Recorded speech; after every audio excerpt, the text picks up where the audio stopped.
Hi, everybody. We are here with Functional Training Zones podcast, The Uncommon Connector. And today I'm very excited. We are talking to Dr. Asal Major. She is a psychiatry resident, and I'm so excited to speak with her because she is going to tell us all about becoming a doctor, the road of her getting there, and how she decided to pick psychiatry over any other field in the medical field, any other niche in the medical field, I guess I should say. So I'm very excited to meet you. Okay, let's jump right in. There is no one else in creation like you. There's nobody like you. And what you've come to do and what you have to offer is like no other.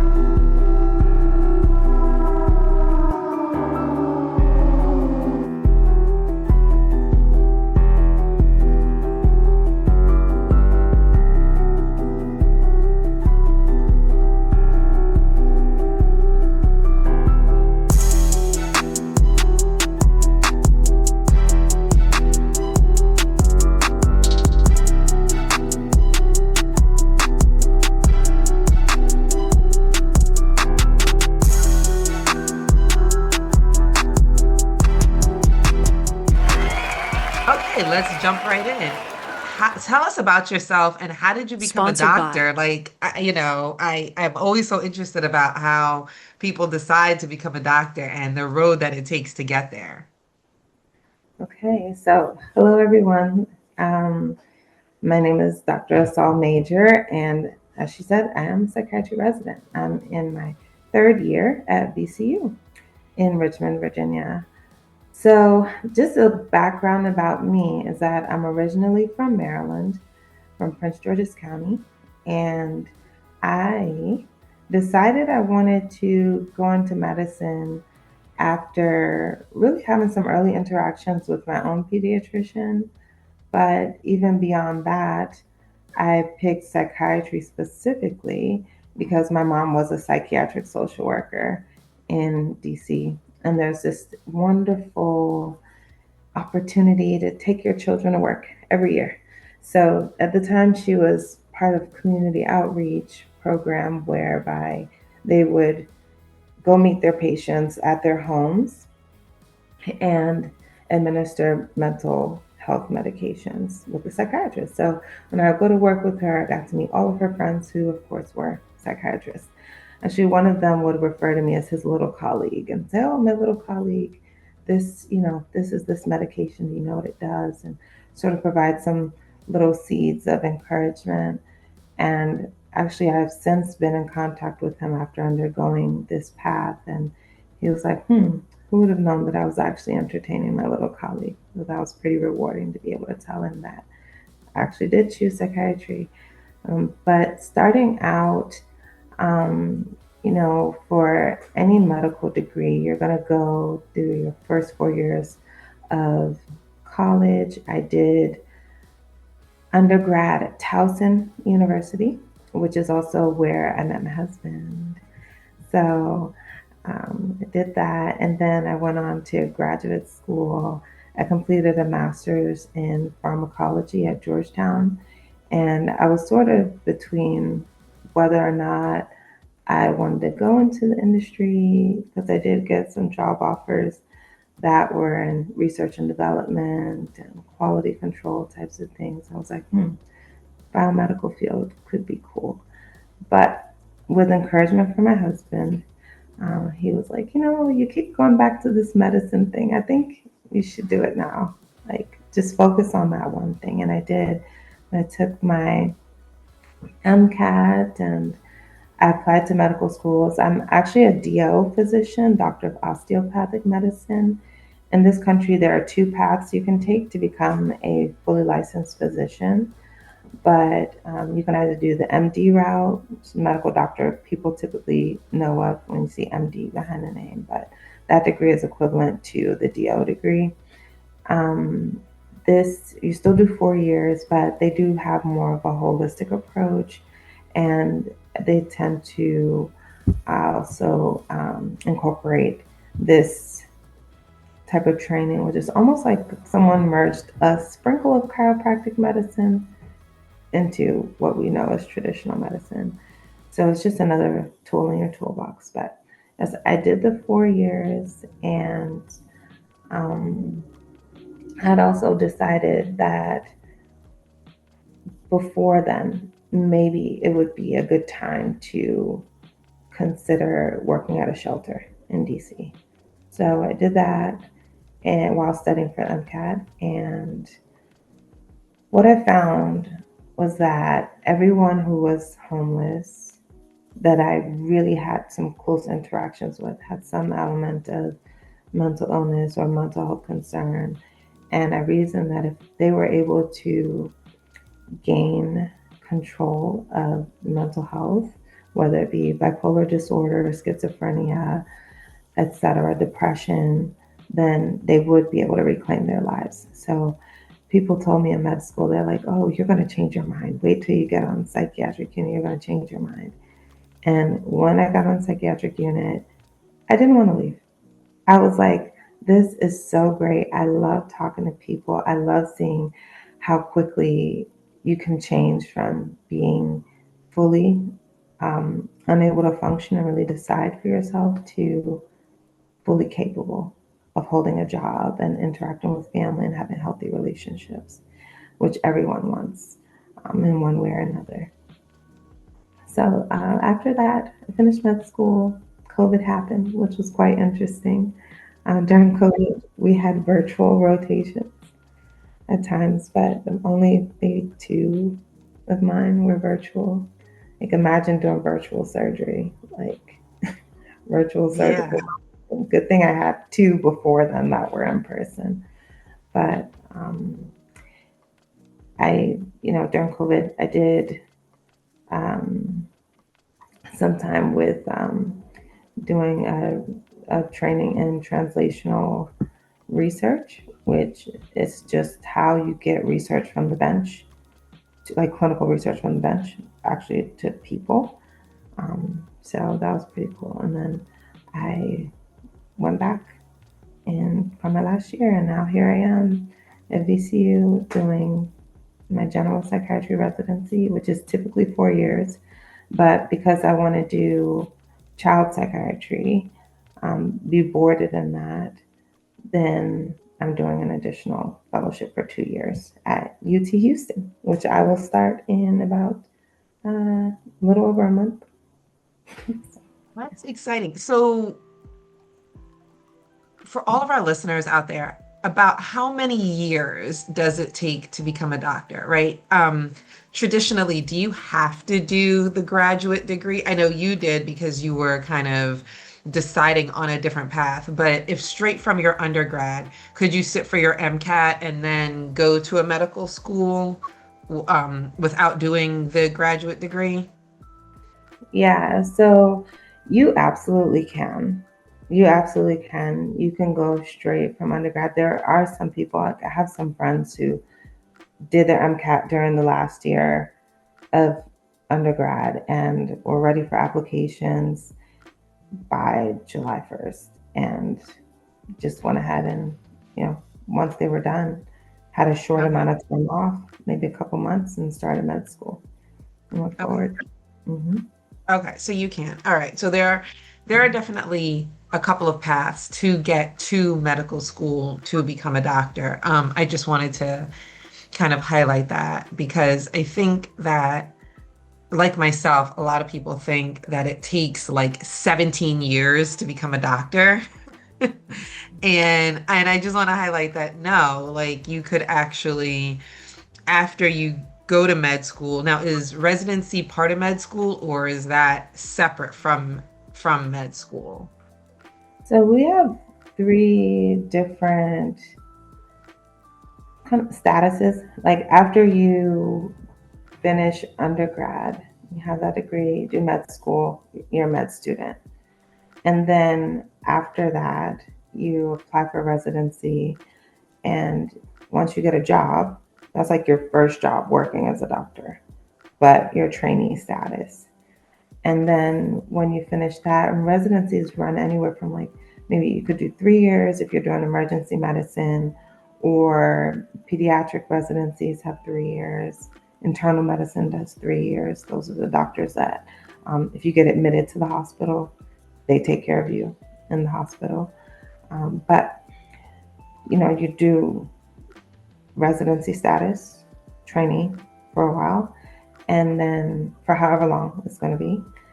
Surgeons do more time, like general surgery does about 5 years, but everybody's different. And then you become an attending. An attending means that you're no longer under supervision, that you work where you want, sign a contract, and you're independent as a provider. Okay, great. Um, so in you went into the field of psychiatry. How, like, let's say when you're in medical school, how do you choose what field of medicine you want to go to, right? How do you know that you want to be, um, go into psychiatry, go into pediatrics, maybe, OBGYN, general medicine, family practice. How do you know? How is that picked? How is that determined when you're in medical school? What field you're going to go into, right? General surgery, emergency medicine, radiology. How do you know? Is it picked for you? Is it just kind of what you like? Does somebody pick you? Are you Mhm. pulled to the side? How does that work? So it's a combination of things. Typically, people either had some exposure early on. Maybe, like I was saying about my mom, like I got to meet her friends who were psychiatrists already. So that, opened your eyes to, maybe I could be, and start imagining it. Some people's parents are physicians. Some people have really great experiences on rotations, because we all have to do, they're like core rotations you have to do, for anyone who graduates med school. You have to do pediatrics. You have to do family medicine. You have to do internal medicine, surgery, psychiatry you have to do. So there are certain ones you must do during your third year. And then in your fourth year, you typically end up, able to choose some of the ones that you want to do. Like there are some people who might be more interested in surgical specialties, so maybe they'll opt to do more rotations in maybe neurosurgery, orthopedics, cardiothoracic surgery, so that their education is tailored to their special interests. Um, and people, everybody has to take boards. You're going to take 2 board exams during medical school. One needs to be done typically before you start, rotating in the hospital. And then the second one needs to be done before you match into residency. And the match process is pretty extensive to explain, but essentially, the med students pick a list of programs that they want to apply to. They apply. If the program is interested, then they'll extend an interview. Interview is conducted, and then there's a period of time where everyone puts in their preferences by number, like what's your top, your second choice, stuff like that. Programs are doing that as well. And then through this algorithm, the system links both to their highest preferred, um, entity. So if the program that you want to go to ranks you as number one, and you also rank them as number one, it's a match. And then you'll be going to that program. But Okay. yeah, so that's that. Okay.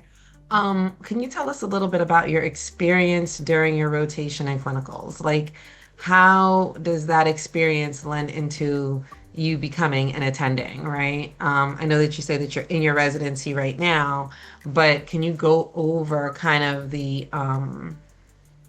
like the process of residency and how that lends to, you becoming an attending? Yeah. So med school, I understand why with some of the residents would talk to us.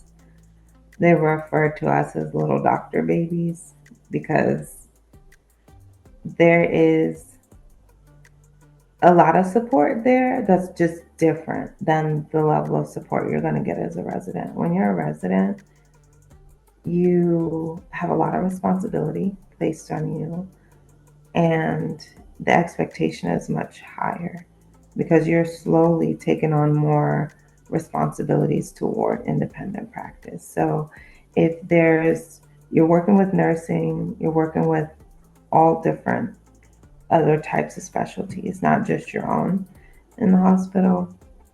And for each patient, you are primarily responsible for making sure that when they get admitted, is this person, what kind of medical conditions do they have? Are they diabetic? If they are, you have to make sure that their antihyperglycemics or diabetes medications are prescribed. You have to make sure that they have a meal that you ordered, that you signed for.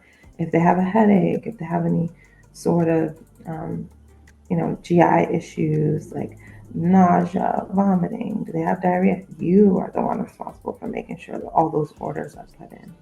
And if there's anything that needs to be done for their care while there, you are the one helping to primarily orchestrate all of that, including a safe discharge plan to prevent them from having to come back.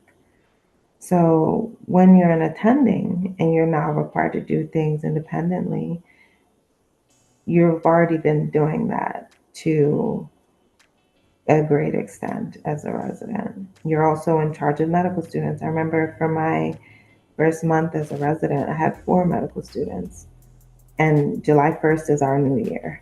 So really, I went from graduating from med school at the end of May, end of May, to being responsible for 4 med students and like 6 patients at the time in my first rotation. And I'm like, oh wow, I was actually just a med student, like not that long ago. So the transition feels kind of steep, but now looking back at it, I can say I feel really confident in the decisions that I make. And when it's time to become an attending, if someone were to ask how I feel about that in that moment, the only discomfort will probably be the fact that your title has changed. But will I know what to do with each patient? Absolutely. Okay, so there's adequate training during your residency to prepare you for when you become an attending. Yes. Okay. Um, I do want to talk a little bit about the difference between a psychiatry and psychiatrist, because I think that for the normal person and the listening ear, we use those terms interchangeably. Um, and they are two very different things, right? And I do want to talk about that a little bit because when we think of psychiatry, I don't think that we necessarily relate it like we think, oh, psychiatrist, psychiatry, it's kind of all the same thing when it's not. So can you just dig into a little bit about that for our listeners and anybody that might be interested in these fields? Yeah. So psychologists, they tend to do a graduate degree. A lot of the ones that we work with, they've done a PhD in psychology, and their practice involves mostly talking to patients about different life stressors and helping navigate that. They can also do some diagnostic testing.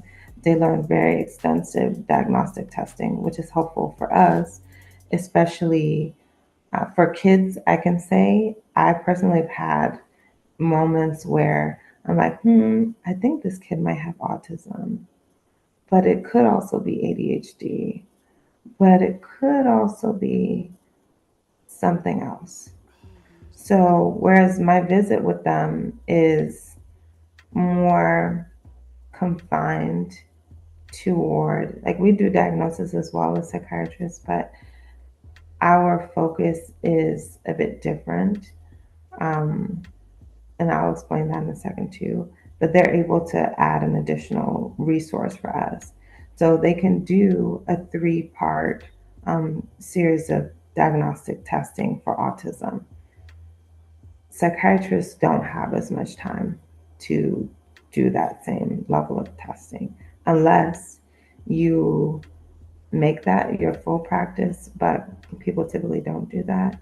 We do medical school just as any other doctor that you know. And then we focus a lot more on medication management. And when you really think about it, sometimes people, if you think about anyone who you know who might be suicidal, when you go to the hospital and someone makes a determination on whether or not you need to be admitted, that's psychiatry that makes that determination. And in that setting, we're looking at different things. We're looking at not only the mental health piece of it, but also the medical piece of it. Because, for example, okay, so we see suicidal people in the hospital, in the emergency room. We also see people who maybe are having a manic episode because they have bipolar disorder, maybe stop taking their medications. We help with that. We help people who have schizophrenia, maybe stop taking their medications, now they're decompensating. Or people who, for example, I had one woman who was hallucinating a bit, and there was a concern that there was a psychiatric element to this because she also had a history of depression, but they never seen any psychotic things with her before. So it's kind of new. And when we look through the lab work, it actually turns out that she was an elderly woman with a UTI. And once we treated that, jointly with the medical team, so she got admitted to medicine.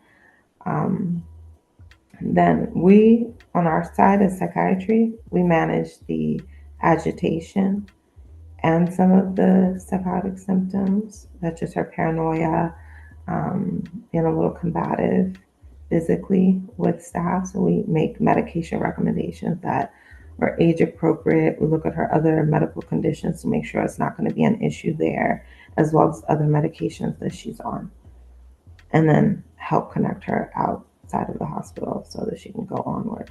But you'll see psychiatrists there.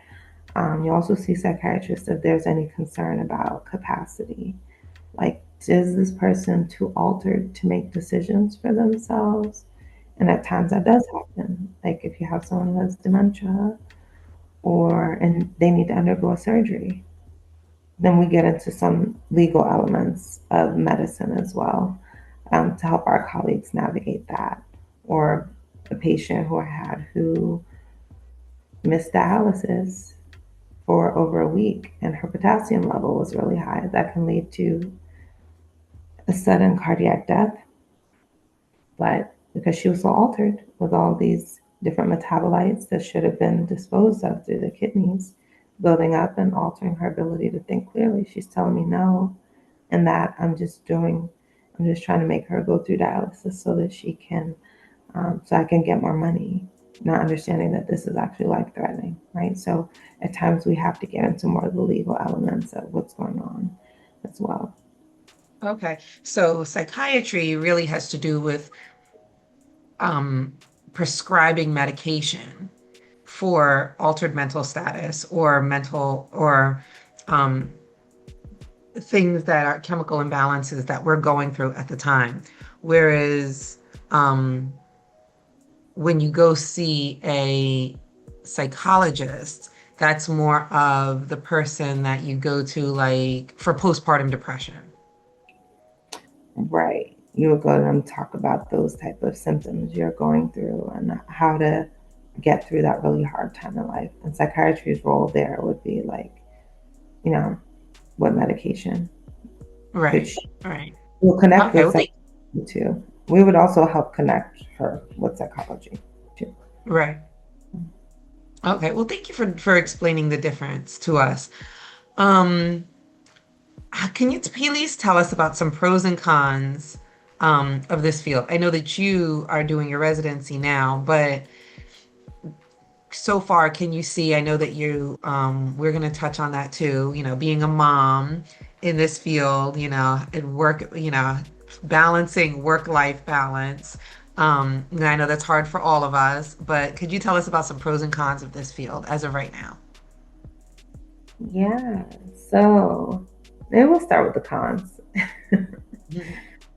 So, as part of our training, too, we do learn a little bit of therapy. It's infused into our training. We do about, like right now, I have about 6 therapy patients. We see them for an hour. We have to see at least 5 a week, and that's around our other clinical duties. But it's really important because we need to really understand people and how to communicate with them, and read some of the things that they may or may not directly say in order to be really, really competent as providers. You might have the patient who is not taking their medications, and it can be life threatening. But if you're able to pick up on the fact that maybe they move a certain way, or they become really evasive when you talk about it, or maybe you realize they haven't been feeling it for quite a while, there's a way to approach that conversation that would be for the patient's benefit. And so psychology helps us. Psychologists help in our training.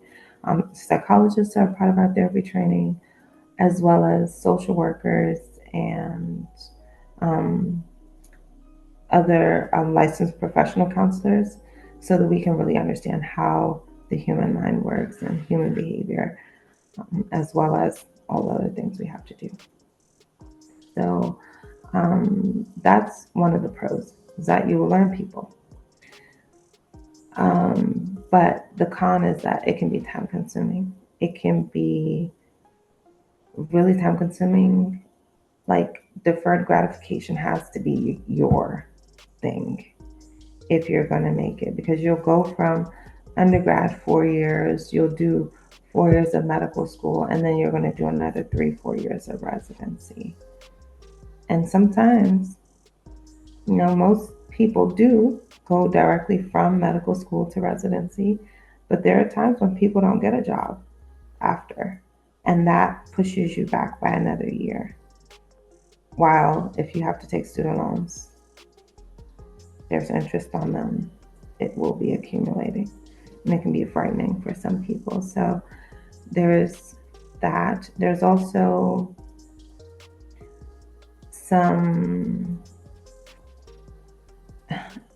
there's a lot of room for you to, like, you will need support. You will need a lot of support and a lot of guidance. And there's a lot of room for you to have that. And if you don't have that, then there are a lot of pitfalls that you may face. There are a lot of people who are open to mentorship. You just have to find a good one. But yeah, our board exams, they're 8 hours each. Actually, the first 2 are 8 hours, and the MCAT is now 8 hours. It didn't used to be. And then When you there's say all, 8 hours, are you sitting there for 8 hours, or is each section like 2 hour blocks, or? yeah, so there are blocks, but you have to at least, so you'll sit for the first like 2 hours about, and then you can take like a 10-minute break, and then you'll sit for another two, and then you'll have like an hour break. I think 30 minutes to an hour, I forget now. Then you'll Okay. do the next block, and then break in the next block. So you'll do that twice for your first two board exams, and then the second one is 16 hours total, because you do 2 days of that. And they must be completed over a 2 week period. So, and those exams are also expensive. And then the one I just took like last year, it was the year before last, but that one was almost $1,000 for it. So you want to make sure you pass. And that is not, there's not like a dedicated period of time to study for that the way you get in medical school. You need to incorporate that into all your other clinical duties. And we do get to that 80-hour work week during your first year. Um, you will make that at times, and it'll get better in later years. But yeah, you there's that, and then there's also for psychiatry, it can be emotionally taxing sometimes. So I mean, there are a lot of people who, people have issues. Like we all come with something, right? So you may spend a morning talking about trauma the entire morning. You may have a child protective services case that you have to report. You may have patients crying in your office and have to be a support for them while also making sure that you keep in mind that you have other patients that are coming, and you can't neglect to see them because you have someone who's really tearful. You have to be pretty tactful about how to move on, like support them in the moment and then be able to move on, and also be entirely available for the next person. Your colleagues may also be stressed about things too. They call you for a consultation because maybe there is a patient who is, particularly challenging. There have been some that have called because my patient actually broke a police officer's nose because he was paranoid. He was paranoid, had been off of his medications, and that's not a typical thing at all, at all. But he was afraid. So he defended himself, and it led to someone being injured.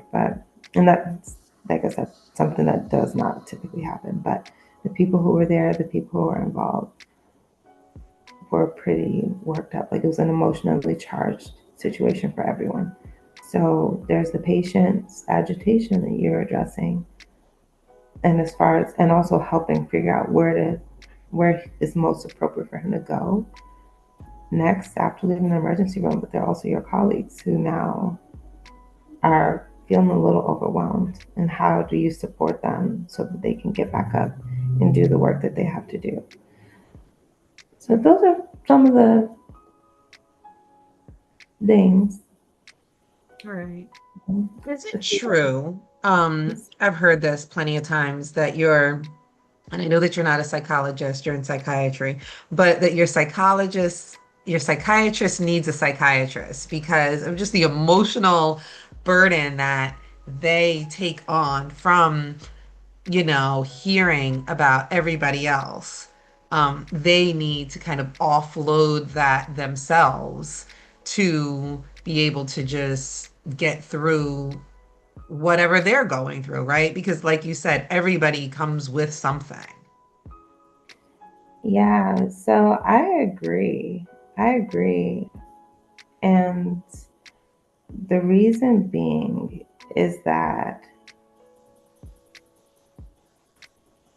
there's someone, if a psychiatrist has their own therapist, there's someone who can understand what you're going through. It's not me coming to explain this to my husband. He's in the IT field.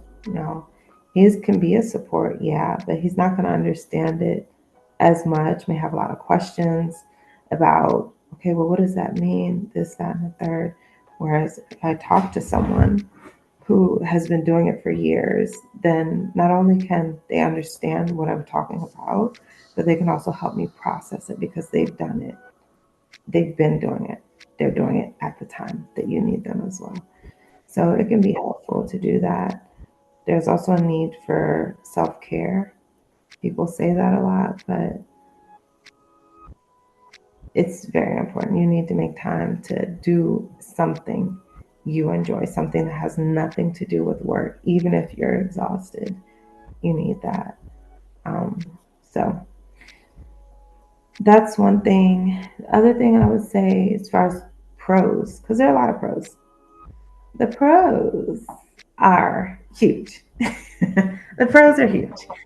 So the pros are that things do get better. You start out you're learning to become a doctor, right? And that's no easy feat. But by the time you get a hold of it, there's so much support there for you that you really are a benefit to your patients, and you can see the benefits. Like, it's not something that you have to really wait down the line to see it. A lot of times it's pretty, you get the feedback that either, oh wow, so and so hasn't been hospitalized, or they're able to talk with their family about what's going on, and they found that maybe suicide is not something that they have to commit to, and they can go on, be happy. There's this one gentleman, actually, he from it's an older gentleman, Jose. He got fired from his job, and he was the sole breadwinner for many years, taking care of his wife, taking care of his children. And when he no longer was employed, he felt like, wow, how am I going to tell my wife this? I've been getting up every day, pretending I'm going to work, looking for a new job, and I haven't found anything. Like, I'm a failure as a person, therefore I don't deserve to be here. And he was really thinking of ending his life. And after hospitalization, as he had a pretty well thought out plan, but something made him decide to come to the hospital, thankfully. Eventually, he was able to tell his wife, and she was really understanding.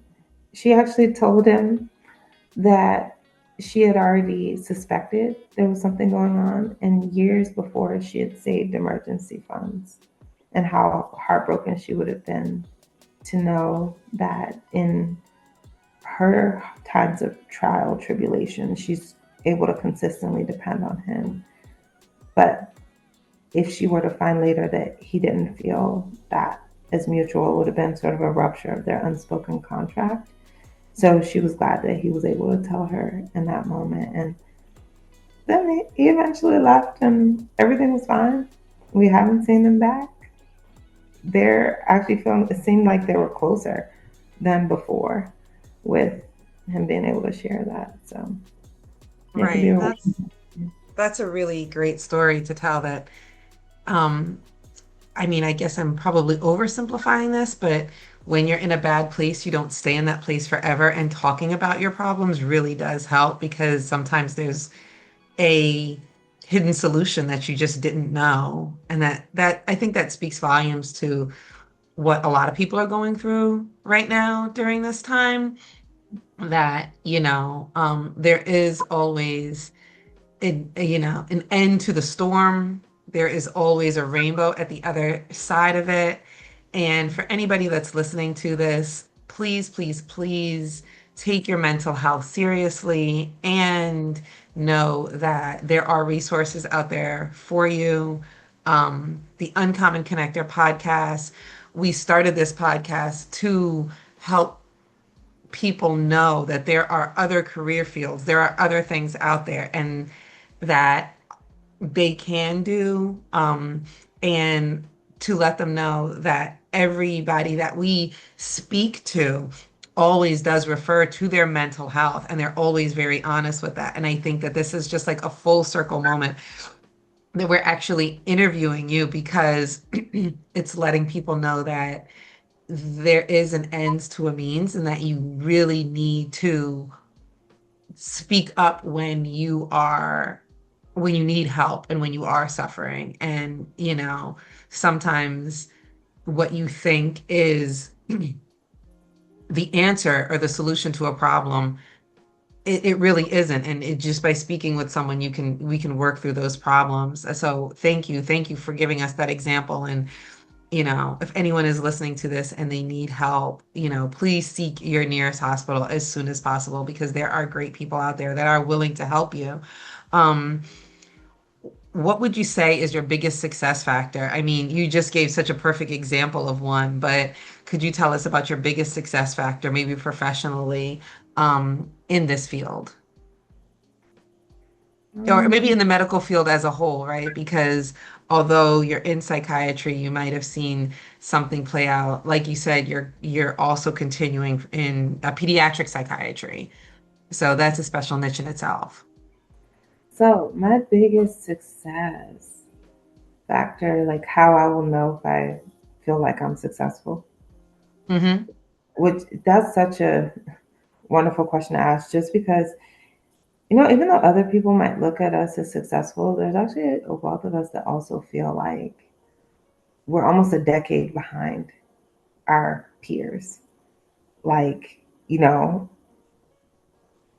essentially we spent how long just like in school, missing a lot of activities, missing a lot of friend events and stuff like that. So, as far as success would go, I'd say biggest factor is knowing that with all that I have to do at work, I still have a very healthy relationship with my husband, with my kids. Actually, I feel like going into this field, I got stronger because though I might not have as much time, or especially as an intern, it's just a first year resident. That's what we call them, interns.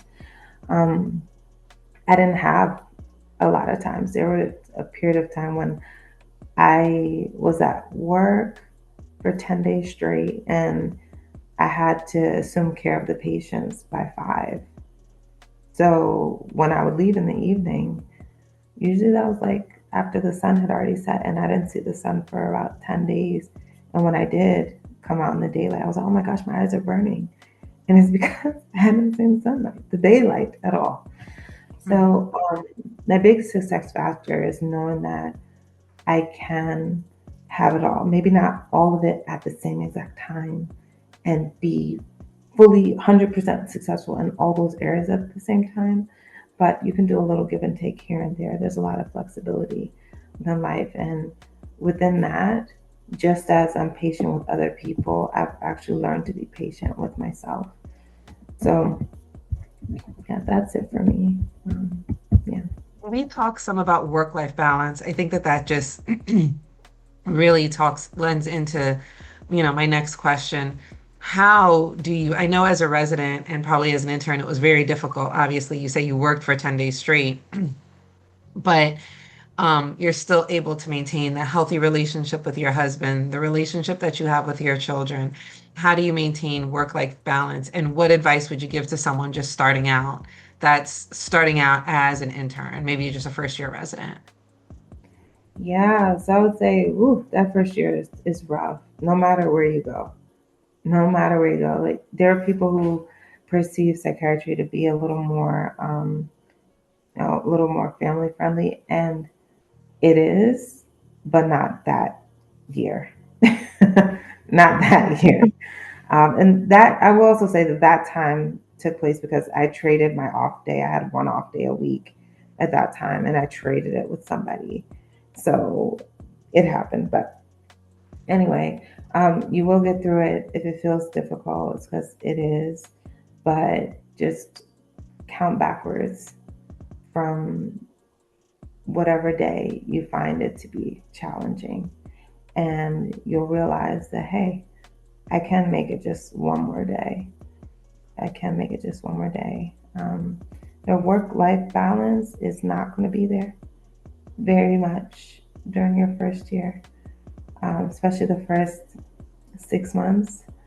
But after that, it just gets better from there. It gets way better from there. Like now, I have days when maybe I'll get off early and could also start a little later that day. Every day is not an 8 a.m. start and a 6, 7, 8 p.m. finish. There are days when I am on call at the hospital, and after I've been at work from 8 to 5, then I need to be on call up until 8:30 p.m.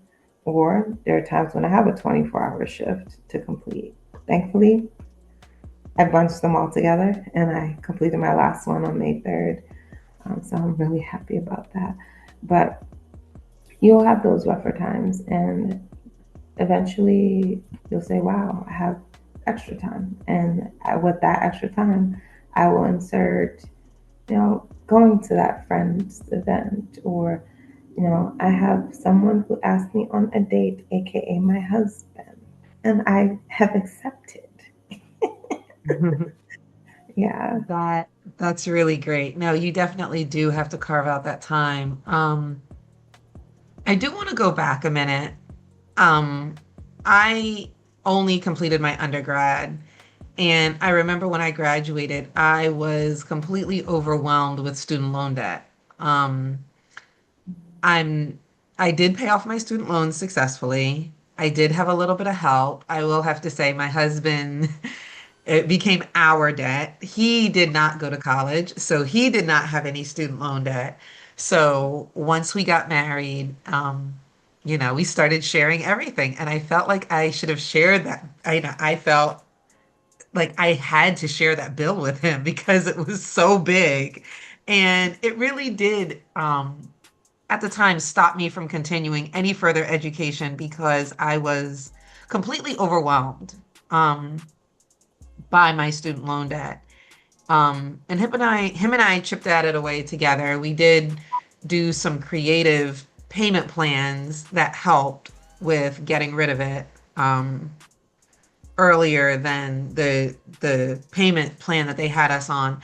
But I think that we would be remiss if we didn't talk about the financial burden that goes along with becoming a doctor.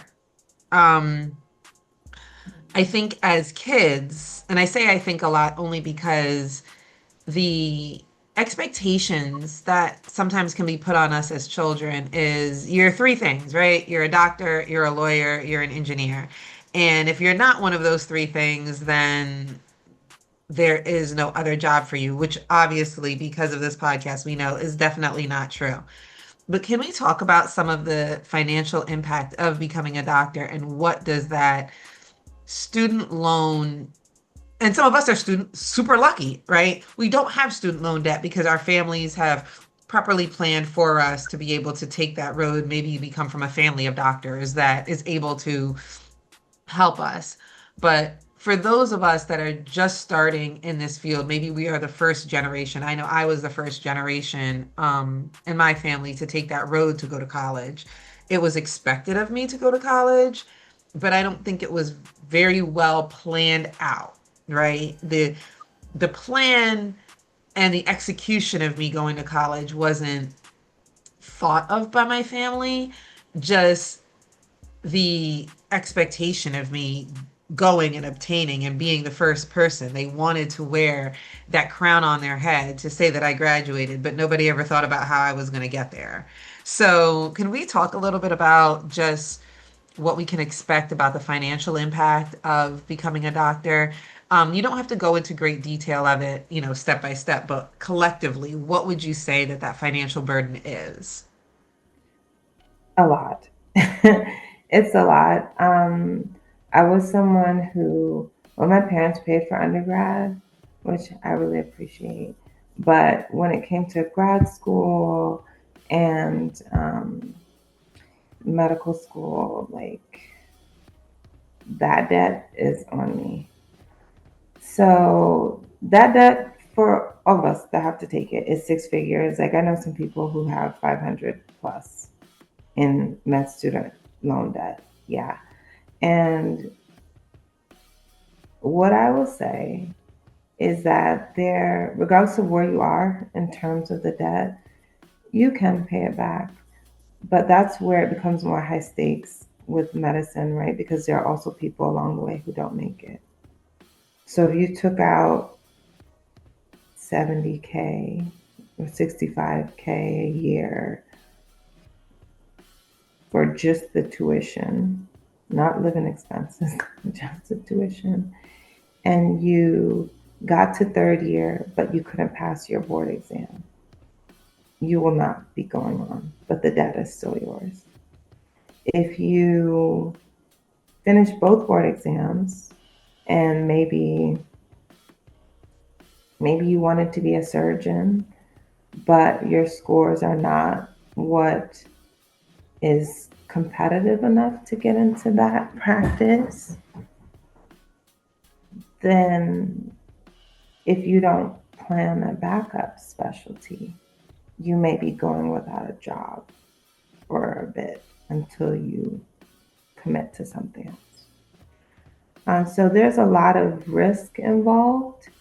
And the ultimate goal, like initially I thought, oh, if you get into medical school, then you'll get out. Most people do, but I think it would be unfair to fail to acknowledge that there are also people who don't, or the end of the road does not look the way that they wanted it to. So mentorship is even more important, because if you're taking on this financial burden, the way I like to look at it, whether it be for the school tuition itself, whether it be for board exams, is that you are betting on yourself. So if you're betting on yourself that you're going to succeed at this thing, every ounce of your being has to go into that. You have to be able to laser focus at times on having to forego certain things that maybe you wanted. Or like my husband travels, I hadn't been on any international trips with him for more than 5, 6 years for a while, because schooling didn't permit me to go away for a week or two.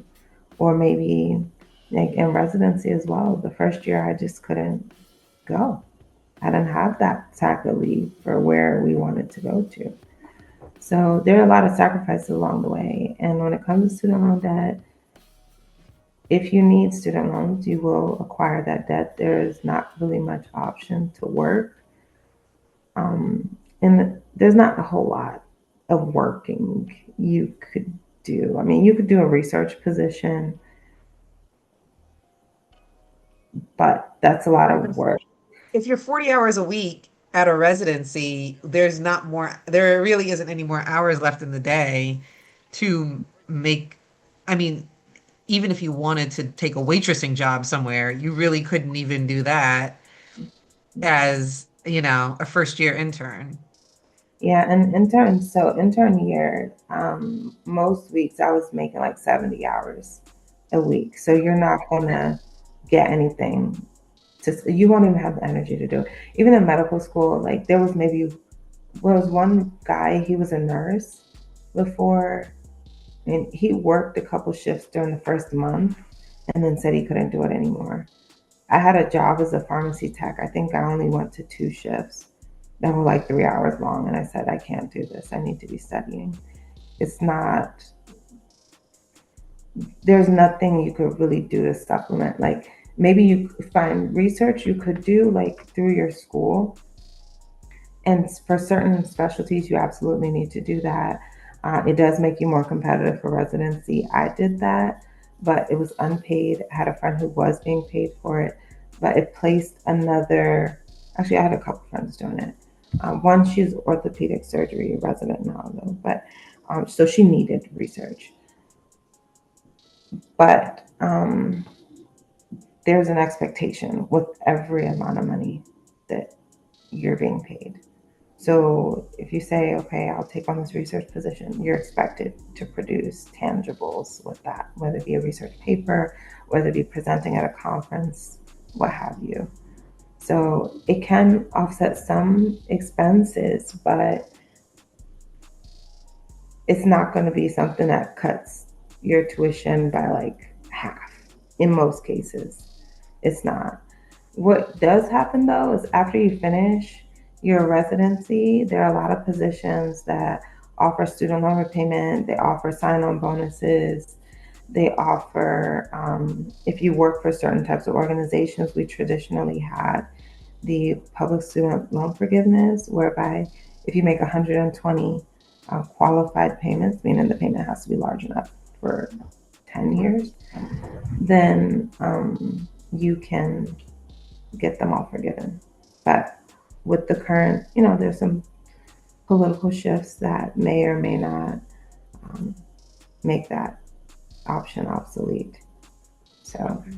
but there will always be No, other avenues. So, right. No, thank you for saying that. So, although you might acquire this large student loan debt, once you've graduated and you do become an attending, there are options for repayment. A lot of, there are some facilities that do assist with repayment. Um, there are also some jobs that do assist with repayment. So don't let, would it be appropriate to say, and I do say this myself, um, don't let student loan debt defer you from pursuing your dreams or your goals. Because I think when people ask me, would I do it all over again? Go to school, acquire the student loan debt. I would say yes. One day we were playing the game of life, and in the game of life, you can get a job right away, or you can go to school and get the student loan debt. And I did the traditional route that my life took, and my husband took the route that he took. And when we did end at the same place. And I would say that we did have similar financial profiles at the end. So, with that being said, I would like to tell our listeners, don't let anything deter you from your dreams. If your dream is to become a doctor, do not let student loan debt deter you. If your dream is to become a lawyer, do not let student loan debt deter you. Um, and maybe if I had someone telling me that to my younger self, I would have sought other educational avenues. Saying that, what advice would you give yourself 15 years ago? Would you go do the same thing? What advice would you give yourself? the advice I would give myself is it's one of those things where people say it's easier to say, but it's just like, stop worrying. Like just stop worrying. Just don't. Like at this point, I think I used to spend a lot of time worried about, oh my gosh, is this going to be enough? And I'm also a very spiritual person too. And at some point, I just got to where I'm like, Lord, whatever it is that I do today, let it be enough. And whatever it is, you've put me in this position. Every time I stress about something, I realized at the end of it, there was no need to stress. It worked out even better than I could have designed it myself. Like, I would have just said, stop worrying, stop. So now, what I do instead of worrying, if I feel like I'm getting worked up about something, I just become very active. So I'm just like, oh, okay, so you're worried that XYZ isn't gonna maybe pan out the way you want to. Okay, so what can you do about that? If it's not gonna happen, it's not gonna happen. And if it's not gonna happen, well, you still have to live in a world where you wanted what you wanted to happen did not happen. So just prepare for that. Worry does absolutely nothing for you. Would that be the same advice that you would give someone looking to access your industry if there was a, very young, active 18-year-old that was graduating high school and they said, I want to be a doctor? What advice would you give them? I would say to really, really read as much as you can about the specialty that you want, or just becoming a physician in general, and see how you can get into more spaces where there are physicians present. Like we have some organizations, for example, Student National Medical Association. It is one of the organizations where they have mentorship even from the med student level. They have pre-med level, med student level, also attending level. There are leadership opportunities. There's opportunities for mentorship. And the amount that you put into the organization, you will get that out like tenfold because people are there that just genuinely want you to do well. Like from personal statement writing, from even my interviews for residency, like they helped trying to apply for different rotations at other hospitals outside of my medical school. They helped with that too. So you just can't underestimate how much being in community with people who are doing what you want to do is going to be immensely helpful. So can you mention that again, like what professional associations there are that are resources that somebody could tap into that is interested in becoming a doctor? Yeah, so if you're a minority, or even if not, I would recommend Student National Medical Association. That's a very big one, very important to get connected there if you're interested in medicine. I would also say please choose psychiatry, consider psychiatry. I think it's a great field. Very flexible. There's always room to reinvent yourself in one way or another. Like if you decide you want to be in the hospital, you can do that. If you decide you want to work, and when I say in the hospital, I mean people who are already admitted, you can do that. You can be on the decision making side of things in the emergency room. You can be in the outpatient clinic and see people from 8 to 5, 9 to 5 type of thing. Um, there's just so many things. There's like international work that people do. There's consultation work that they do.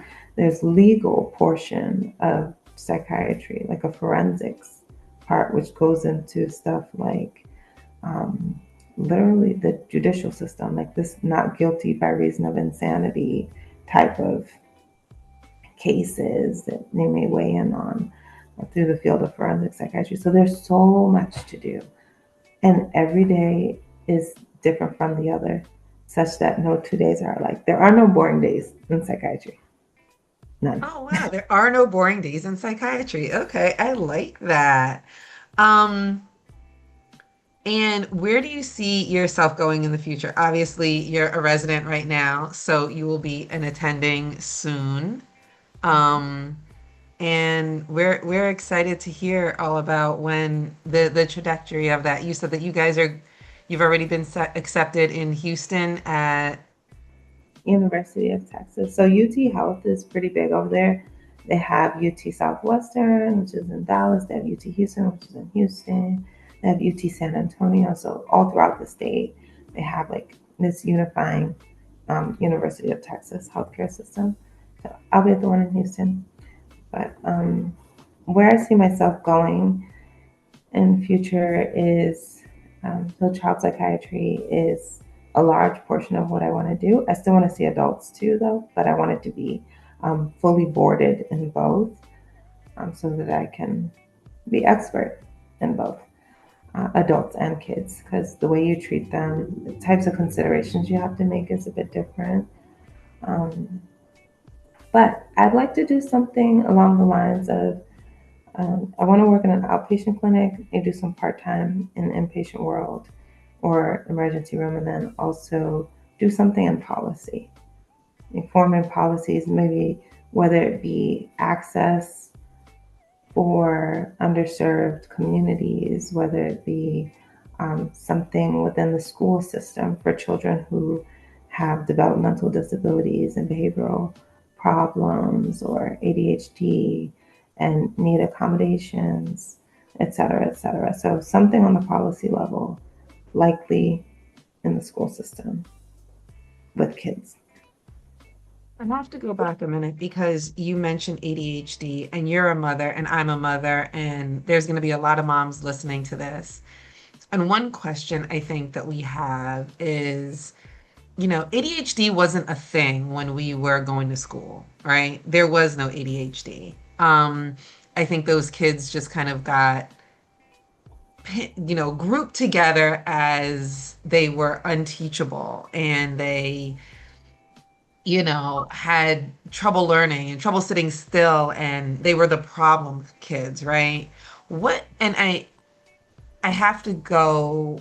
I think I'd be remiss in not asking this. What have we learned about teaching our children with ADHD, parenting our children with ADHD, and living in a world where now we realize that ADHD is something that has affected us for so many years that we have not, that is now something that we have to live with. There's adult ADHD. I consider myself an adult ADHD. I mean, I could be over here doing something, completely leave that, go into another room, start a whole new project, and I still have laundry in the other room halfway folded, right? But I've decided to go into organizing the linen closet. And so Ken, I know that you've done obviously your research and you're closely related to this, but what can you tell us about, especially we care about our youth, being a parent with a child with ADHD, and what advice would you give a mother that is, or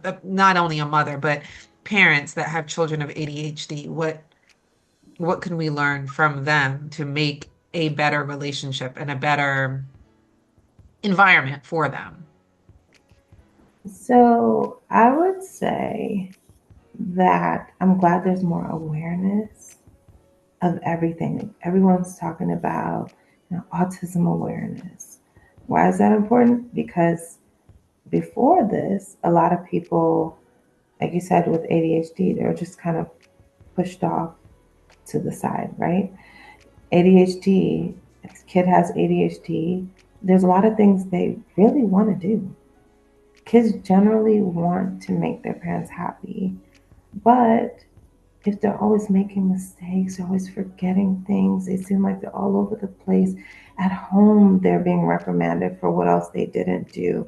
And, maybe they're emotionally exhausted because they try to interact with people all day and it's so hard to stay engaged in a conversation. And then they go to school and they're told that, oh, they're talking too much and they're, really not on task. And the teacher is putting them out because they're not focused, to put them in time out, and then they come back and, oh, oops, my friend talked to me. Sorry, I didn't want to get distracted. I know I was supposed to do my son.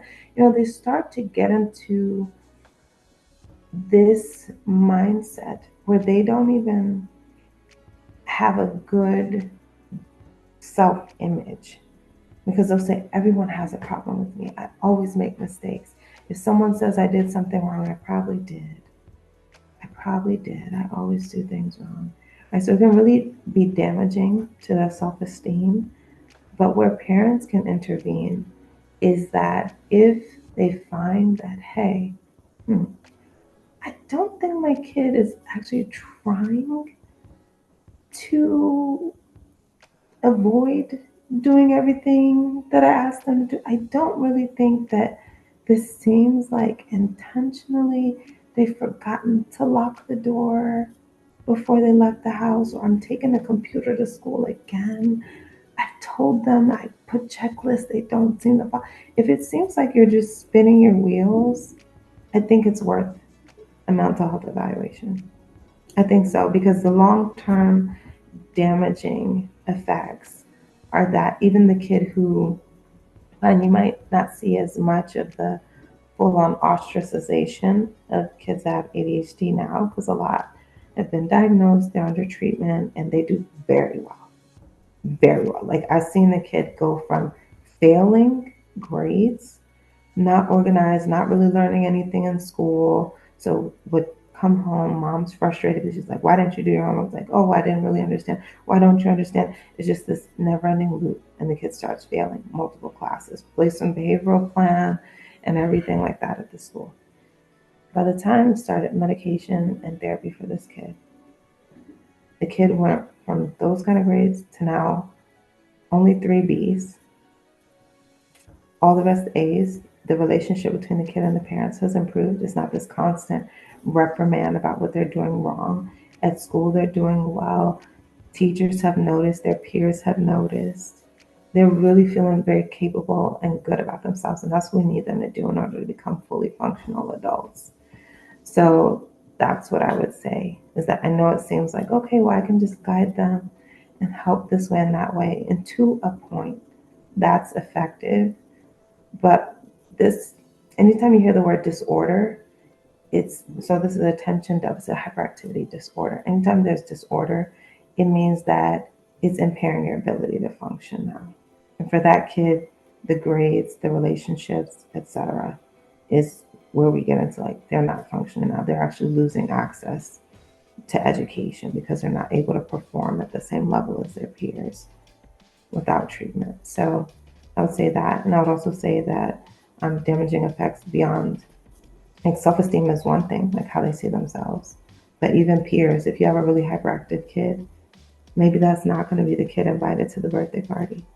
I've heard that kids, we have a child clinic that's 4 hours once a week for a year. And there are kids who, they're like, nobody invites me anywhere because they became known as the kid who is problematic, who maybe will start jumping on your furniture or do things that are not age appropriate. It's not that they want to be pushed off to the side or that they want to get you upset. It's that the way their brain functions is different than the way everyone else's or the majority of people's brains function, and they need a little additional support in that area. Just like the rest of it, everybody needs additional support in one area or the other, able to play to your strengths and your weaknesses. You can shore up some of them so you're able to do what you need to do throughout the day, but they just need support in a different way. I come from a generation where being a child is dismissive, right? Um, you're dismissed because you're a kid, right? You're dismissed because you don't know what you're talking about because you're a kid, and your parents know best, and you have to do things this way because this is the way that I did them. And just listening to you speak about this really resonates with me because not everybody will learn the same. Not all children will learn the same. And it is hard when it's your child that doesn't get invited to the birthday party or is not retaining knowledge the way that every other kid in the classroom is, right? Or will fumble and fumble and fumble with something until it's broken, right? Mhm. Um, and all of these things lend to understanding the way that our child's brain reacts, the way our child's brain is absorbing knowledge, the way that our child's brain is, functioning and growing. And I'm happy that we started talking about ADHD because if there's anything that I want our listeners to know, that mental health starts young. We need to have good mental health and, um, a good balance starting from a very young age. We are not our parents. We are not raising the same kids that our parents raised.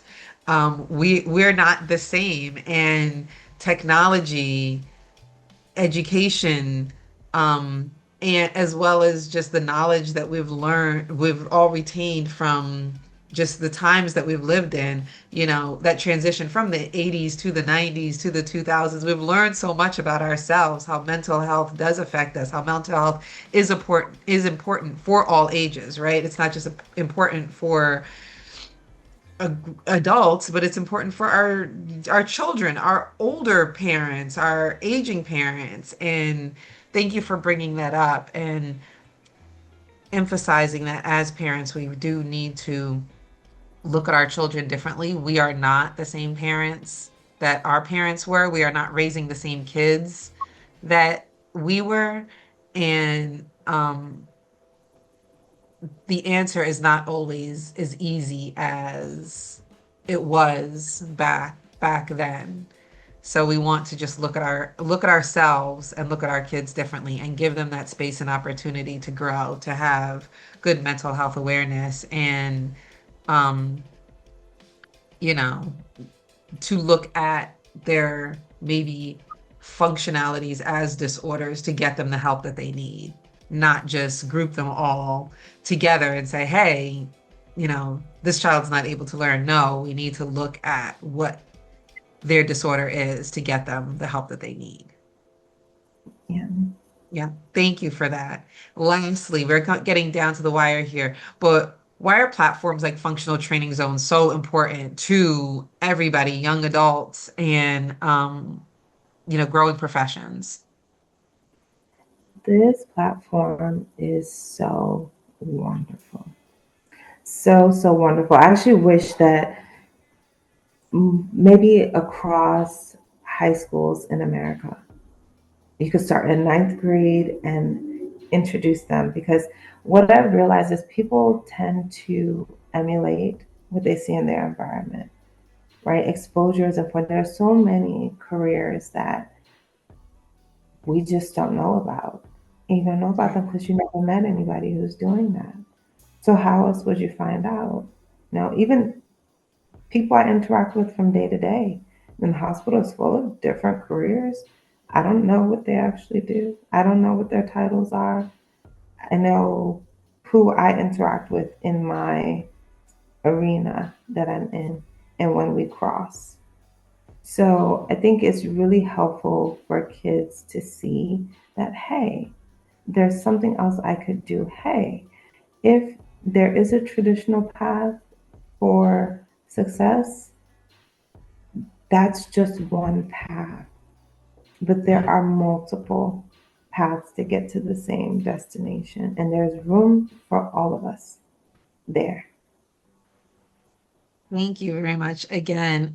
If our listeners needed mentors in the medical profession, if our young listeners want to obtain a mentor in the medical profession, how can they obtain that mentor to get kind of a more well-rounded view of becoming a doctor?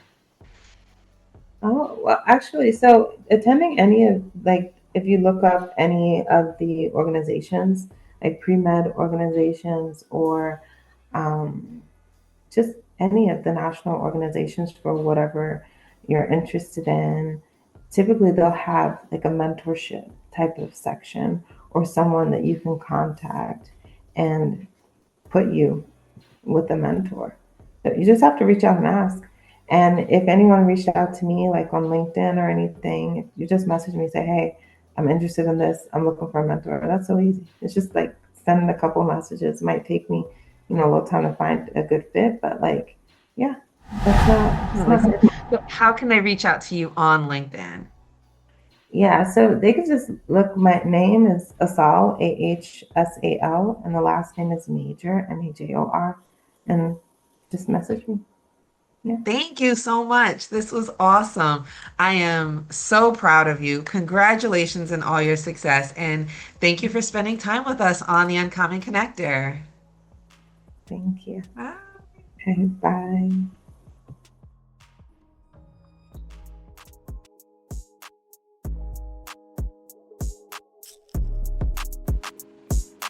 The most valuable commodity I know of is information. Wouldn't you agree? I don't even know what that means. No one knows what it means, but it's provocative. No, it's not. It gets the people going. It's Now! It's your boy JR dropping them beats.